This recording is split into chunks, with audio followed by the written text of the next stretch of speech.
Welcome back to the channel. So today I'm going to make probably my boldest prediction ever on this channel and explain to you why I am so bullish on UFC collectibles, basically sports cards and sealed boxes over the next 24 to 36 months. So I think UFC trading cards are going to explode in the very near future. And it's all because of two major events that nobody in the hobby is fully pricing in yet. So the first of those events is the UFC is moving to Paramount, and that completely destroys the old pay-per-view barrier. And number two is that the UFC is literally doing a fight event on the White House lawn on July 4th, 2026 to celebrate the 250-year anniversary of the United States. So what I'm going to do today with this PowerPoint is break down why these two things together are going to create the biggest wave of new collectors that the UFC has ever seen. So we're going to talk some numbers, we're going to talk about some possible exposure for the hobby and what this means for UFC collectors.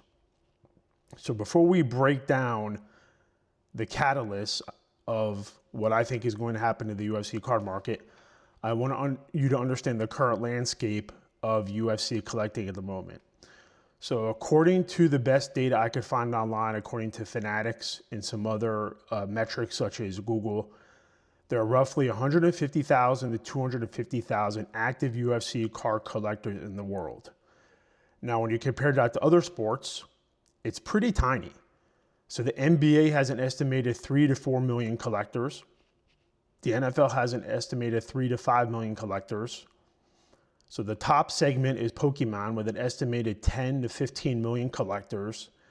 And then WWE has an estimated 500,000 to 800,000 collectors. So amongst those four segments, UFC by far is the smallest.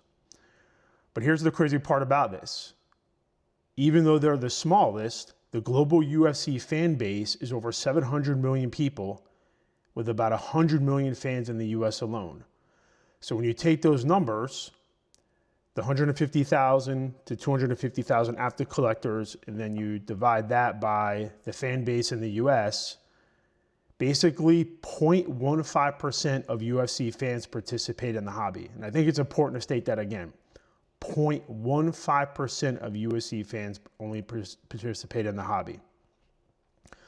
So the reason why I think that's important is that you have a small amount of very dedicated fans to this hobby driving all of the purchasing of the cards in the product. But what happens if that 0.5% doubles or triples over the next year or two? I think that's where it gets interesting and where there's potential opportunity in the UFC card market. So let's discuss this a little bit further. So catalyst number one is the Paramount deal. And this is what we call the death of the pay-per-view model.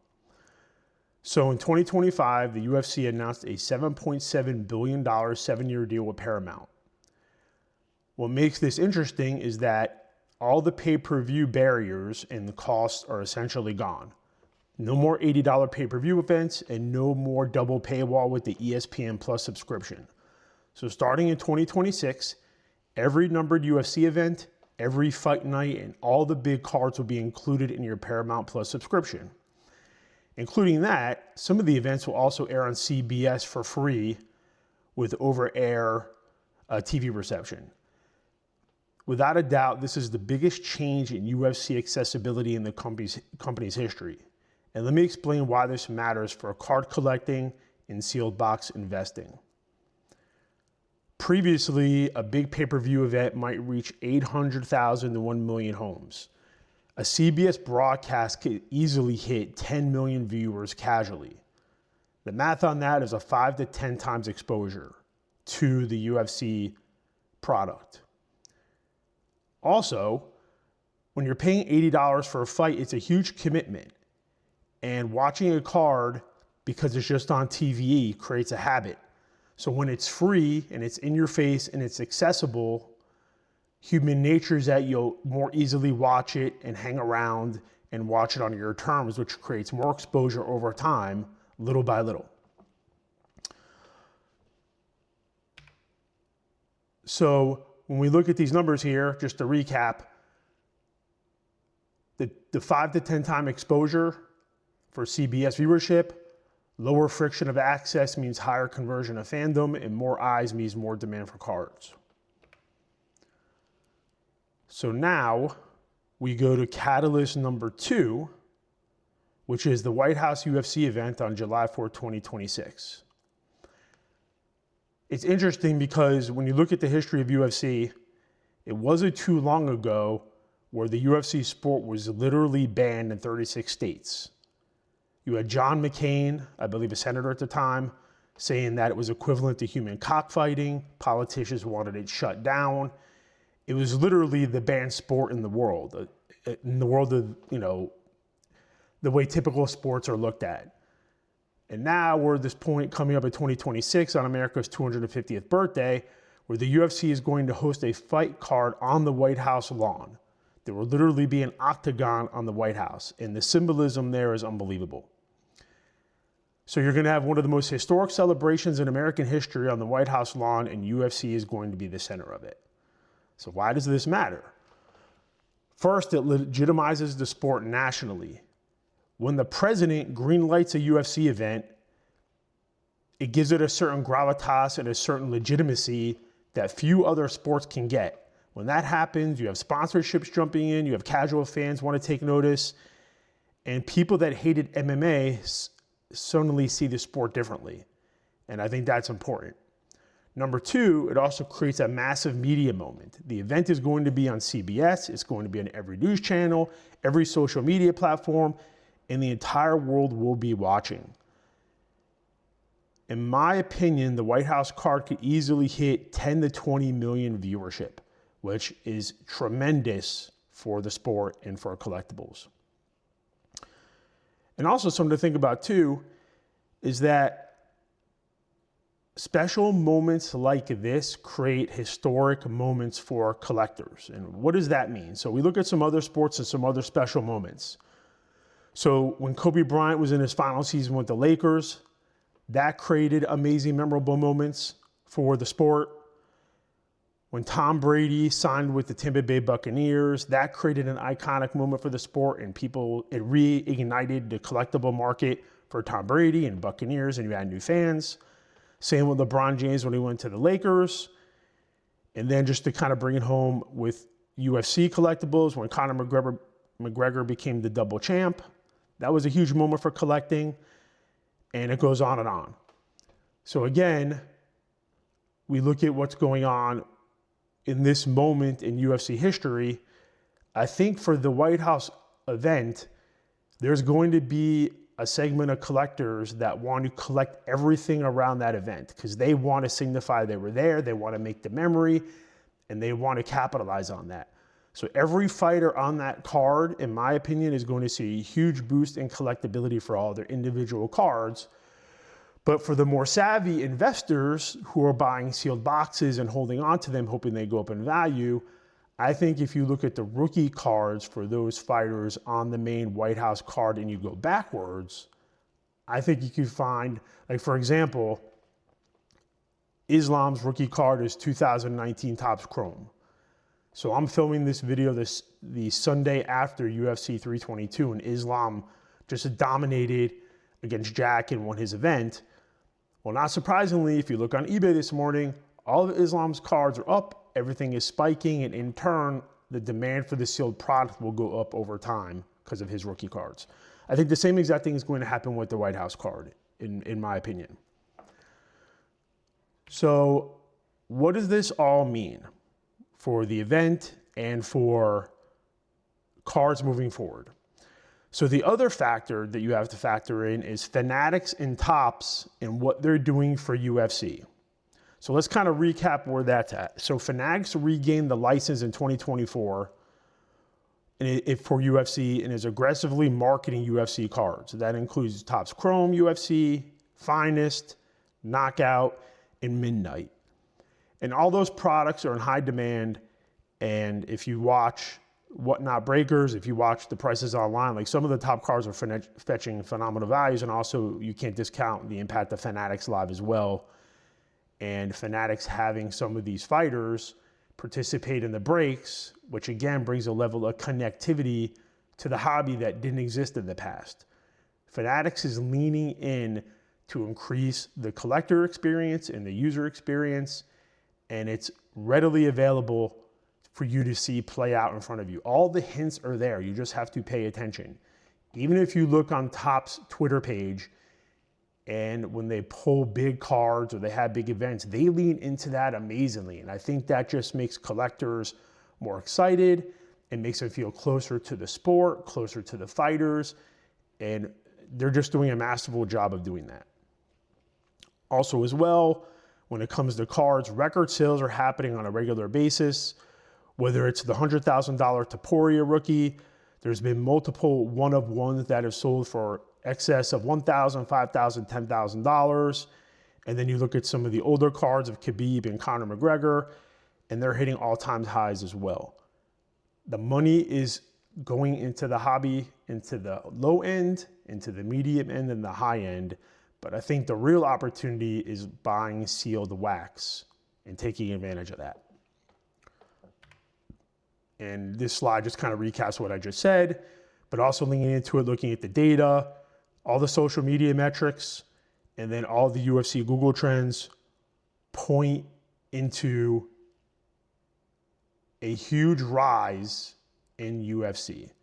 And also, if you pay attention on Whatnot and you look at how many people participate in the breaks, there are UFC breakers getting 200 people in their Whatnot breaks. And that's pretty amazing for a sport that is still niche, that is still has a lower participation by far than the NBA, the NFL, and Major League Baseball. But the interest and the dedication and love for the sport is there. And I think it is going to grow over time. And that is the whole point of doing this video, is to share this information with you and what I'm putting my money on, and what I think, if you do your own research, maybe you could come to the same conclusion. So here's the key point of the video and where I'm leading into. So where do I think the collector base goes from here? So if today we believe in 2025 that there are 150 to 250,000 collectors of UFC cards, my prediction is that by 2027, that a conservative growth rate will be to 400,000, which would be about a 100% increase in collectors. I think a more likely outcome is that the amount of collectors will increase to 500 to 600,000 collectors, which would be a 200 to 300% increase. In the bullish case, the most optimal outcome is that we see a 400 to 500% increase, and we have 750,000 collectors by 2027. I think this point in UFC history, all this data is pointing to a what we want to call a pre-boom signal. And while moving forward, Fanatics, if they see more UFC collectors coming into the space, certainly they will increase print runs on future products. There will certainly be opportunity there, but what interests me more is when you have more collectors coming in and learn about the sport, and they look to the past and they look to products from 2021 or 2019 or 2017. They are not making any more of those products. That sealed wax has been opened and cracked, and there is not that much out there. If you look online and you really start tracking vintage UFC wax products when they started in 2009, and I have a spreadsheet that I'm building out on this that I'll share in a future video, and the pricing of where this wax product is and how much is actually out there, I think it will blow your mind how rare this stuff is. If somebody wanted to take $5,000 or $10,000 and focus on one specific year of a product, which aren't that many anyway, they could literally wipe out the market. You can go on Blowout Cards, you can go on Steel City Collectibles or David Adams, and some of the 3 top sellers of sealed wax. A lot of the product they don't even have in stock for UFC. So then you have to go to eBay. But if somebody had enough capital, they could literally move the market and raise the floor and double or triple it. Then they would control the market because they can set the new pricing moving forward. I think there's a huge opportunity there. So the final summary of this video and the bottom line is this. We are entering what I think will be the golden era of UFC cards. Based on the data I'm seeing, the projections that Fanatics is making, and all the headwinds that are coming down the road, I think it's the perfect storm. The UFC is about to become vastly more visible, more legitimate, and more mainstream than ever before. These are not just temporary changes to the market. These are permanent structural changes to how the world will absorb UFC content and what that means moving forward. Again, I'm not telling you to buy anything. I'm not telling you what is going to happen. I'm just giving you my perception of it, how I analyze it, and the data I see moving forward. But I want you to think about something before I close out the video. I want you to pay attention to UFC news over the next couple months. Watch the headlines, watch the Paramount rollout, watch the build up to the White House event, pay attention to social media presence of UFC, but also watch how aggressive and creative Fanatics gets in 2026 with UFC products, collectability, marketing of fighters, and there's things that are going to happen that I can't even imagine, but it's super, super exciting.